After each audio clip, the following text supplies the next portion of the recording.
The Rolex Explorer 2 is one of the most unpopular and undervalued Rolex professional models. It's weird calling any Rolex undervalued, as most of the time they're overvalued to a dizzying degree. But this is one of those rare times that this is true, particularly the black dial variation.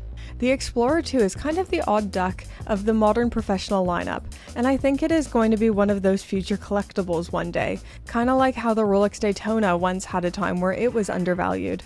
So today we're going to be looking at the 3 big reasons why I love the Explorer 2, and why it's so underrated.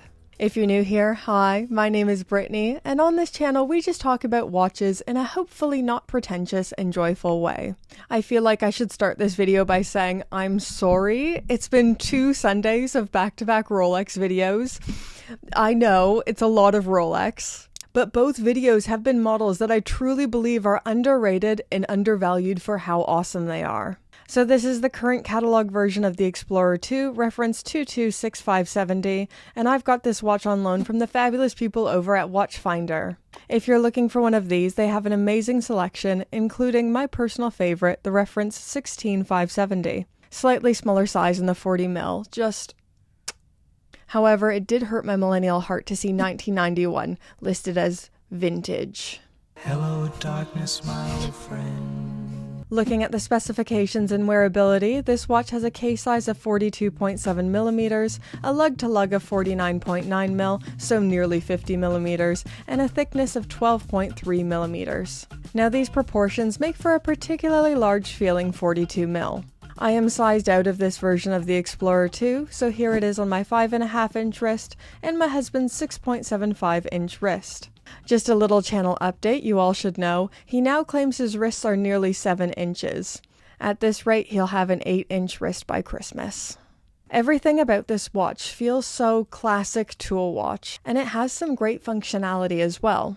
So it has 100 meters of water resistance, which is more than enough, a screw-down crown, and a multi-function 24-hour hand. So you could use this as a traditional GMT hand, or you could use it for its intended purpose, which is for keeping track of day and night. This watch was designed with spelunkers in mind, so people who explore caves. So the purpose of the 24-hour hand was to help cavers to know whether it was day or night. If you were entering the cave at, let's say, 10 a.m., you would set the 24-hour hand to 10 o'clock on the fixed bezel. Whenever the orange hand is pointing on the lower half of the dial, you know that it's daylight hours between 6 a.m. and 6 p.m., and along the top half it's nighttime, so after 6 p.m. to 5 a.m. It's one of those watches where I don't think anyone needs it or uses it for its original purpose, but it's just so dang charming and romantic, and as watch collectors, we like to cosplay as sporty people. You're most likely going to be using this functionality as a traditional GMT hand to keep track of a secondary time zone. Inside this watch is the Rolex Automatic Caliber 3285, so the same movement that's in the GMT Master 2, giving you 70 hours of power reserve and an accuracy of -2 + 2 seconds per day. Now that we got the specifications out of the way and we're all singing off the same hymn sheet, I want to talk about why this watch is so insanely underrated. And I think it's the very things that I love so much about this watch that are the very things that have caused it to be kind of overlooked. The Explorer 2 is both the most un-Rolex Rolex and the most Rolex Rolex. It has all those markers of a legend, charming heritage, a distinct design that has lasted through the decades, and I really believe it's the last great tool watch that they haven't tried to make more luxury. It still has the steel bezel and they haven't switched it to ceramic. I think it's the only professional model with a functional bezel that isn't ceramic, and they haven't added polished center links. I always say Tudor is now what Rolex used to be when it comes to sports watches, but this is the final exception to that. It has a brushed sunburst bezel, thick lume plots, highly legible, and as far as Rolexes go, this is a very under-the-radar model compared to, say, the Submariner or the Datejust. But I wonder if this also has something to do with this model not becoming quite as popular. And I don't mean this within the watch geek circles. I know within our circles, the Explorer 2 is really well loved. And for us, under the radar is a good thing. But outside of our small weirdo circle, where 96% of the buyers are, because this watch is more under the radar, it might be less desirable. If I wasn't someone who was disgustingly into watches and maybe only wanted to buy one Rolex to mark a job promotion or a special time in my life, I'd probably want, well, a sub or a Datejust, and maybe not a beefy spelunking watch. The next reason why I think the Explorer 2 doesn't get the love it deserves is because the sizing is a bit awkward. With a nearly 50mm lug-to-lug, it is far too big for the small wrist crew, and I find it surprisingly heavy. I'm saying this as someone who's pretty comfortable with oversized watches. This one's too big for me. I think it takes a really specific person to find this to be the right fit for them.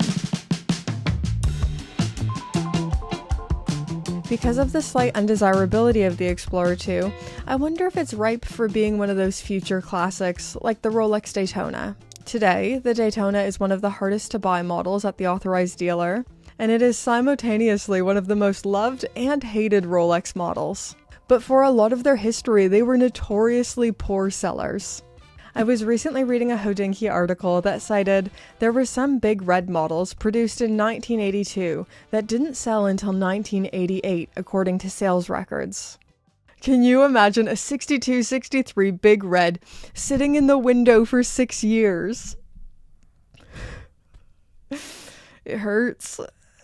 Now, that's not our current situation with the Explorer 2. I don't think there's any collecting dust in windows right now, but I called one of my local ADs to ask how long would the wait be for one of these, and they estimated between 6 months and 18 months depending on deliveries. Now, I'm not saying that's great, but in Rolex land, it's kind of not bad.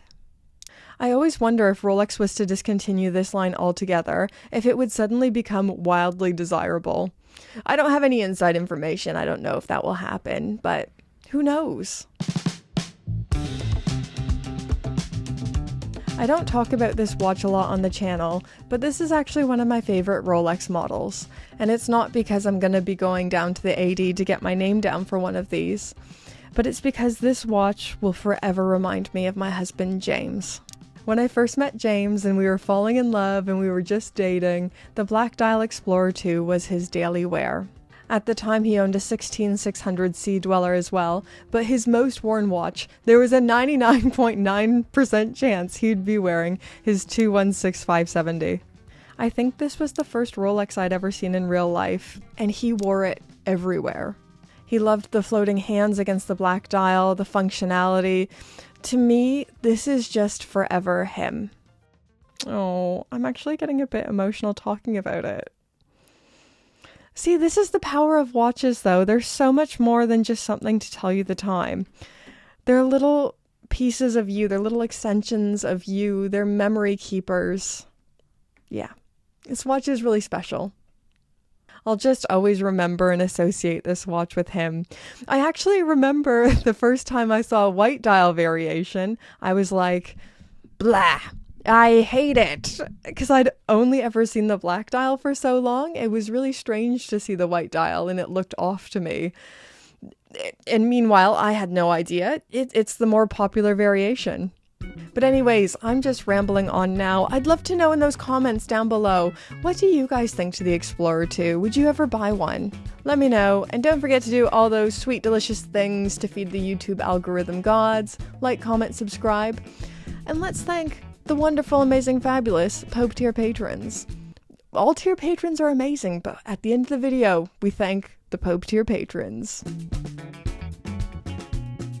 Ooh, ooh, thank you, Pope tier patrons.